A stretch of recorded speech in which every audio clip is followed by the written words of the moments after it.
2026 peut être différente de 2025 si seulement tu appliques dans ta vie les 5 choses que je partagerai avec toi dans cette vidéo. Salut à toi et bienvenue sur ma chaîne. Si c'est la toute première fois que tu me découvres, je suis Jean-Marie Rudan et sur cette chaîne, on parle de la vie chrétienne. Je partage avec toi tout ce qui te permettra de grandir dans ta relation personnelle avec Dieu. Si ce genre de contenu t'intéresse, abonne-toi à cette chaîne et surtout active la cloche de notification afin de ne rien manquer des vidéos que je partagerai avec toi chaque semaine. Alors, très bonne et heureuse année 2026 à toi. Je bénis énormément le Seigneur pour toi qui me suis, parce que certainement si tu as vu 2026, c'est la grâce de Dieu. Je suivais même récemment dans les journaux qu'il y a eu certaines personnes qui ont perdu la vie dans la nuit de la traversée du 31 au 1er janvier. Ce qui veut simplement dire que si tu es en vie, si tu as vu 2026, c'est la grâce de Dieu. Et je crois que cette année peut être différente pour toi si seulement tu mets en œuvre les 5 choses que je partagerai avec toi dans cette vidéo. Nous sommes au début de l'année. Certainement, nous avions été à la veille de la traversée. On a eu à déclarer des choses, fixer des objectifs, énormément de choses que nous faisons à chaque début d'année. Mais la réalité, c'est que très peu de personnes arrivent à suivre leurs objectifs à bout. Très peu de personnes arrivent à aller jusqu'au thème des objectifs qui se sont fixés ou qu'ils se fixent chaque début d'année. Dans cette vidéo, j'aimerais véritablement te partager 5 choses que si tu les mets en œuvre et que tu y veilles tout le long de cette année 2026, tu verras comment cette année peut être totalement différente de toutes les années que tu auras vécues dans ta vie. Sans plus tarder, la toute première chose que tu dois mettre en œuvre en 2026, c'est la planification. Toute personne, en fait, qui ne planifie pas, a planifié d'échouer. On ne peut pas vouloir une année différente des autres sans appliquer la planification. J'aime cette parabole de Jésus qui dit: lequel d'entre vous, lorsqu'il veut bâtir une maison, ne s'assied pas et évalue le coût. Il faudrait que tu t'assieds et que tu planifies ton année. C'est vrai, je ne parle pas seulement de fixer des objectifs. Cette année, je veux accomplir ci, cette année. Parce que beaucoup de personnes se fixent des objectifs. Mais tout le long de l'année, ils mettent complètement ces objectifs à côté et se retrouvent à la fin de l'année n'avoir rien accompli. Mais ici, je suis en train de te parler de planifier. Et comment planifier? Justement, pour pouvoir mieux planifier, il faut savoir dans quelle saison de ta vie tu te trouves. Parce que le temps de Dieu n'est pas celui des hommes. Dieu ne fonctionne pas avec nous en termes d'années. C'est nous qui avons les temps, les saisons. Mais Dieu, en fait, fonctionne avec nous en termes de saison. Et dans une saison, il peut avoir plusieurs années. Dans une saison, il peut avoir juste quelques mois. Alors, il faudrait que tu analyses quelle est la saison dans laquelle tu te trouves. Et dans cette saison, qu'est-ce que Dieu attend de toi que tu fasses? Et ce sont ces choses que tu dois planifier. Regarde ce que la Bible dit. Proverbe chapitre 16, le verset 1 à 3. La Bible dit ceci: l'homme fait des projets, mais celui qui a le dernier mot, c'est l'Éternel. Vous pouvez penser que tout ce que vous faites est bien, mais c'est Dieu qui apprécie vos motivations. Recommande tes œuvres à l'Éternel et tes projets se réaliseront. La Bible dit: l'homme fait des projets, mais c'est l'Éternel qui a le dernier mot. C'est-à-dire, tu peux faire énormément de projets. Cette année, je ferai ci. Mais le dernier mot revient à Dieu. Alors, vaut mieux te poser la question de savoir qu'est-ce que Dieu attend de moi cette année. Dans quelle saison de ma vie je me retrouve. Et en fonction de cette réponse, il faut que tu mettes par écrit qu'est-ce que je dois faire concrètement dans cette saison. Est-ce que je suis dans une saison de préparation? Est-ce que je suis en fonction de la saison dans laquelle Dieu te met, il faudrait que tu planifies les œuvres que tu dois accomplir cette année. La Bible dit: recommande tes œuvres à l'Éternel et ils réussiront. Si tu ne planifies rien en 2026, tu vivras 2026 comme les autres années précédentes que tu as vécues. Planifie cette année les choses que tu dois accomplir. Que ce soit sur le plan spirituel, que ce soit sur le plan professionnel, que ce soit sur le plan social, que ce soit... Planifie cette année des choses que tu dois accomplir. La deuxième des choses que tu dois mettre en œuvre cette année, si tu veux la vivre différemment des précédentes années que tu as eu à vivre, c'est simplement le fait de marcher quotidiennement avec le Saint-Esprit. Cette année ne sera pas différente parce que tu auras accompli beaucoup de choses, mais parce que tu auras fait exactement ce que Dieu attend de toi. Et pour faire ce que Dieu attend de toi, il faut que tu sois constamment conduit par son esprit. Regarde ce que la Bible dit. Psaume chapitre 32, le verset 8. La Bible dit ceci: je t'instruirai, je te montrerai la voie que tu dois suivre. Je te conseillerai, j'aurai le regard sur toi. C'est Dieu qui est en train de te parler. Il dit: je t'instruirai, je te montrerai la voie que tu dois suivre. C'est-à-dire, cette année, il y aura des choix que tu dois faire, des décisions que tu dois prendre, des chemins que tu dois suivre, des voies que tu dois suivre. Mais tu ne connais pas toutes ces voies, parce que c'est Dieu qui a ta vie entre ses mains. Alors, la chose la plus précieuse que tu dois faire cette année, c'est de marcher quotidiennement avec la personne du Saint-Esprit. C'est de chercher à développer une relation intime avec le Saint-Esprit. C'est de chercher à grandir dans ta relation avec Dieu et à lui obéir. Tu peux crier bonne année, déclarer tellement de choses, mais si tu n'apprends pas à recevoir les instructions de Dieu et à suivre les recommandations et les voies que l'Esprit de Dieu t'indiquera cette année, tu la termineras, mais il n'y aura aucune transformation, aucun changement dans ta vie. Si 2026 sera différente pour toi, il faut obligatoirement que tu apprennes à suivre les instructions de Dieu. Lui-même dit: je m'engage, je t'instruirai, je t'instruirai, je te montrerai la voie que tu dois suivre. Mais il peut te montrer sans que tu ne suives cette voie, en y obéissant, en marchant avec lui quotidiennement. Si 2026 sera différente pour toi, il faut que tu suives les instructions de Dieu et que tu apprennes à suivre les voies qu'il t'indiquera en y obéissant. La troisième des choses que tu dois faire si tu veux que 2026 soit différente des autres années de ta vie, c'est qu'il faut que tu puisses sacrifier les choses que tu as aujourd'hui pour les choses que tu mérites. Beaucoup d'entre nous, nous croyons que Dieu nous appelle. Cette année, nous recevons énormément de paroles prophétiques. D'autres qui croient que cette année, j'accomplirai de grandes choses, je ferai de grandes choses. C'est très bien.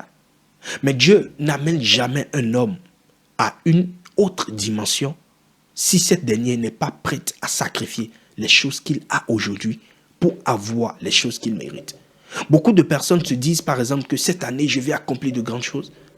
Mais quand je regarde ma vie aujourd'hui, je vois que je ne suis pas au niveau auquel je dois être. Je ne suis pas à la dimension à laquelle je dois être. Je ne suis pas là où Dieu m'appelle à être. Alors, si tu fais ce constat, il faudrait que tu prennes conscience que pour atteindre là où tu dois être, pour atteindre la dimension à laquelle Dieu t'appelle, pour faire ce que Dieu t'appelle à faire, il faut que tu apprennes à sacrifier aujourd'hui les choses que tu as. Il faut que tu lâches prise des choses que tu as aujourd'hui pour avoir ce que tu mérites. Beaucoup d'entre nous, nous aimons trop notre confort. Nous aimons trop les choses que nous faisons aujourd'hui. Ce que Dieu fait avec nous aujourd'hui, les choses qu'on a accomplies aujourd'hui. Nous aimons trop notre confort du quotidien. Et c'est justement ce qui nous empêche d'atteindre là où Dieu veut que nous soyons. Si tu veux faire un pas de plus en 2026, sacrifie en cette année les choses que tu as pour avoir les choses que tu mérites. De toute manière, ce que tu as aujourd'hui n'est pas ce que Dieu attend de toi. Les choses que tu as accomplies en 2025 ne sont pas encore là où Dieu veut que tu sois. Alors apprends à sacrifier les choses que tu as pour avoir les choses que tu mérites. C'est une loi universelle. Sème aujourd'hui ce que tu veux récolter demain. En 2026, ne lutte pas pour garder avec toi les choses que tu sais qui ne sont pas encore l'accomplissement des choses que Dieu t'a promis. Tu peux avoir des choses partielles et être agrippé à ces choses partielles qui justement t'empêcheront d'atteindre les choses que Dieu a prévues pour toi. Sacrifie aujourd'hui. Que ce soit l'argent. Peut-être tu te dis, ok, aujourd'hui je gagne telle somme. Mais ce n'est pas encore là où je dois être. Alors apprends à sacrifier cela pour atteindre là où Dieu t'attend. Tu peux te dire, bah aujourd'hui, je suis à tel niveau dans ma relation avec Dieu. Pose-toi la question, qu'est-ce que je dois sacrifier en 2026 pour arriver là où je dois être? Dieu a fait tellement de promesses à Abraham. Mais l'une des lois à laquelle Abraham ne devrait pas déroger, c'était le fait qu'il devrait sacrifier ce qu'il avait pour avoir ce qu'il doit avoir. C'était le fait qu'il devrait sacrifier, ne serait-ce même jusqu'à aller son fils, Isaac, pour pouvoir avoir la promesse de Dieu. Si en 2026, tu veux accomplir les desseins de Dieu et atteindre là où Dieu veut que tu sois, il faut que tu apprennes à sacrifier les choses que tu as aujourd'hui Parce que ce sont eux justement qui représentent un obstacle pour les choses auxquelles Dieu t'appelle. 2026 ne sera pas différente sans sacrifice. 2026 ne sera pas différente si tu n'es pas prêt à laisser certaines choses. Si tu sais qu'il y a des relations, des amitiés, des choses qui te bloquent, sacrifie-les pour atteindre ce que Dieu attend de toi. La quatrième des choses que tu dois faire en 2026, pour qu'elle soit différente des précédentes années que tu as eu à vivre, c'est simplement le fait d'investir dans ta connaissance. Et je parle ici de connaissances en termes de livres, des informations que tu n'as pas, que ce soit spirituellement, que ce soit professionnellement. Il faut que tu investisses dans ta connaissance, en lisant, en t'instruisant. Personnellement, c'est l'une des résolutions que j'ai prises cette année. C'est de lire beaucoup plus que les précédentes années. Et d'ailleurs, sur ma chaîne, je partagerai beaucoup cette année des résumés des livres que j'aurai lus qui peuvent édifier des gens. Je les partagerai, je ferai les résumés et je partagerai sur ma chaîne.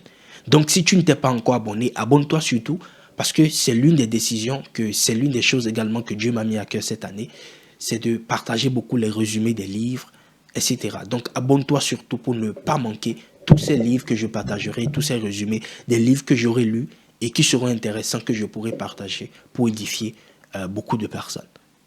Mais si tu veux que 2026 soit une année différente, investis également de manière différente dans ta connaissance, dans la lecture des livres, dans l'instruction.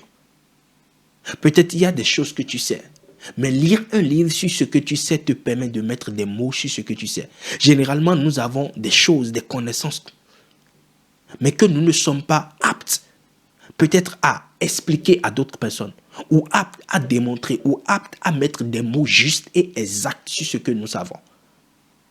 Et la seule chose qui apportera cette différence, c'est l'instruction, c'est la lecture, l'apprentissage.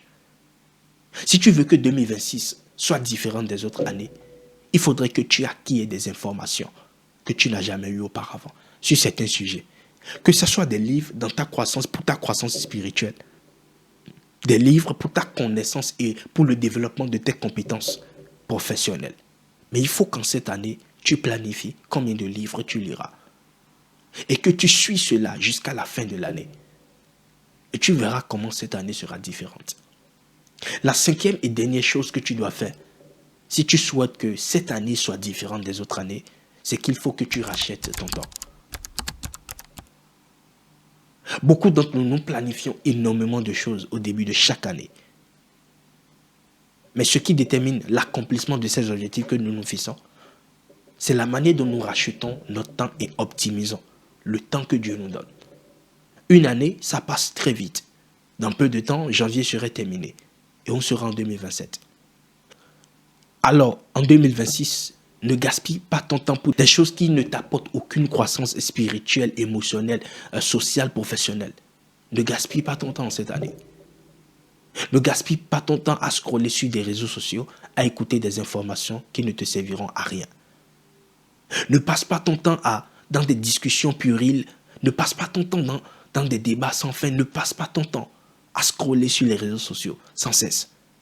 Mais investis ton temps pour grandir et croître spirituellement, émotionnellement, professionnellement. Rachète ton temps, car nous passons des jours mauvais. C'est ce que la Bible nous dit dans Éphésiens chapitre 5, le verset 16. La Bible dit rachetez le temps, car les jours sont mauvais. Les jours sont mauvais sur tous les plans, que ce soit spirituellement. Les jours sont mauvais, nous passons des jours mauvais. Alors ne perds pas ton temps cette année. Je t'en supplie, ne perds pas ton temps. Si tu veux que cette année soit différente, surtout, ne gaspille pas le temps que Dieu te donnera en 2026.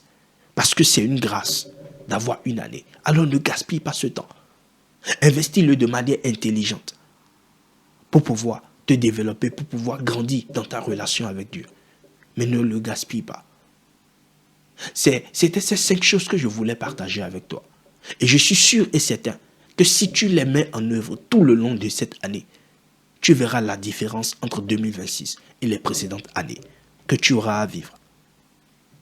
Planifie chaque chose que tu devais faire. Planifie les différentes saisons auxquelles tu seras exposé en 2026. Surtout, Marche par le Saint-Esprit tout le long de cette année. Ne te dis pas non, je peux. Non, laisse-toi simplement être conduit par le Saint-Esprit en cette année. S'il y a une chose que tu dois désirer, c'est de te laisser constamment être conduit par le Saint-Esprit. La troisième des choses que j'ai dit, c'est qu'il faut que tu sacrifies les choses que Dieu te donnera pour avoir les choses que tu mérites. Plusieurs d'entre vous, vous êtes à un niveau de votre vie où vous avez des choses partielles. Ou au cours de cette année, le Seigneur te donnera des choses partielles qui ne sont pas encore les choses que tu dois avoir. Il faudrait que tu apprennes à les sacrifier pour pouvoir atteindre le niveau que Dieu attend de toi. La quatrième des choses dont j'ai parlé, c'est l'investissement dans ta connaissance. Que ce soit spirituel, professionnel. Lis, apprends, informe-toi, éduque-toi. Et la cinquième des choses, rachète ton temps. C'était ce que je voulais partager avec toi dans cette vidéo. Si elle t'a plu, mets-le moi dans les commentaires, mais surtout partage cette vidéo à une personne parce que je crois qu'un jeune en aura besoin pour pouvoir réussir son année 2026. Retrouvons-nous dans une toute prochaine vidéo. Que Dieu te bénisse. Peace.